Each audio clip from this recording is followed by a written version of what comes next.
के नेता प्रतिपक्ष टीकाराम जूली ने लेखानुदान को लेकर बातचीत की हमारे सहयोगी नरेश शर्मा से। क्या कुछ कहा, जरा सुनिए। राजस्थान की नई सरकार ने लेखानुदान के रूप में आज प्रदेश का पहला बजट पेश किया है। इस बजट को कांग्रेस किस नज़रिए से देखती है, हम बात करते हैं नेता प्रतिपक्ष टीकाराम जूली से। नई सरकार लेखानुदान, लेकिन कहते हैं कि छोटे पैकेज में बड़ी घोषणाएं की है। कांग्रेस किस तरह से इस पूरे बजट को देखती है? देखिए, मैं तो यही पूछ रहा हूँ, बड़ी घोषणा कौन सी है इस बजट के अंदर? उम्मीद कर रहे थे कि वैट कम होगा, ये लोग बड़ी बड़ी बातें कर रहे थे।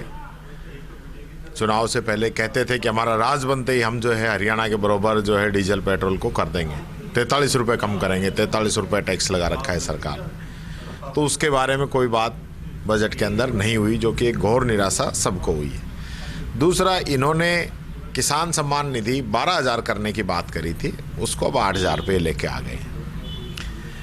इन्होंने 450 में सिलेंडर देने की बात करी थी, वो भी जो पहले हमारे समय में था तो वही क्राइटेरिया करते हुए सिर्फ उज्ज्वला के जो कनेक्शन उन्हीं की बात की। इन्होंने किसान को 2700 रुपये में गेहूं का समर्थन मूल्य देने की बात कही, MSP, लेकिन मात्र 125 रुपये बढ़ाकर उसमें भी पल्ला झाड़ लिया।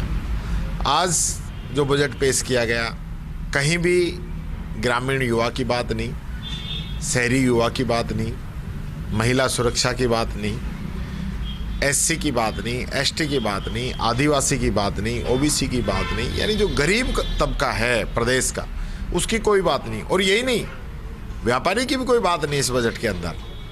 आप कह रहे हो हम रोजगार के मेले लगाएंगे संभाग प्रदेश स्तर पर, कांग्रेस तो ऑलरेडी जिला स्तर पर लगा रही थी, तो इसमें कौन सी नई बात है? आप कह रहे हो कि हम KG से PG तक की एजुकेशन फ्री करेंगे, वो तो ऑलरेडी हम फ्री दे रहे थे। आप कह रहे हो कि हम किसानों को जो पेंशन मिलती है बुजुर्गों को, उसको 150 रुपये बढ़ाएंगे, तो वो तो गहलोत सरकार ने पहले ही कानून बना दिया, मिनिमम गारंटी इनकम एक्ट, जिसके तहत 15% पेंशन हर साल बढ़ेगी। अगली बार ये बजट घोषणा नहीं करेंगे जब भी वो पेंशन 1300 रुपये होनी है। आज जब बजट पेश हो रहा था तो वित्त मंत्री अपने बजट भाषण में आपकी जो पिछली सरकार है उसकी भी लगातार आलोचना उसमें जगह जगह की गई थी, और उसके जवाब में आपने कहा कि ये बजट तो दिल्ली से बन के आए, इसे पढ़ा गया है।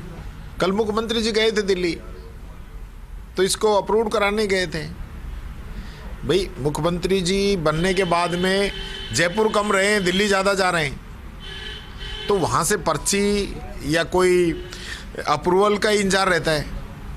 आप ये बताइए, आप बजट पढ़ रही है वित्त मंत्री जी, वित्त मंत्री ये कह रही हैं कि आपने यहाँ घाटा 2 गुना कर दिया, जबकि मैं कह रहा हूँ कि हमने घाटा 1.5 गुना किया है, हम मान रहे हैं। लेकिन हमसे पहले जो बीजेपी की सरकार थी उसने तो 2.5 गुना किया था।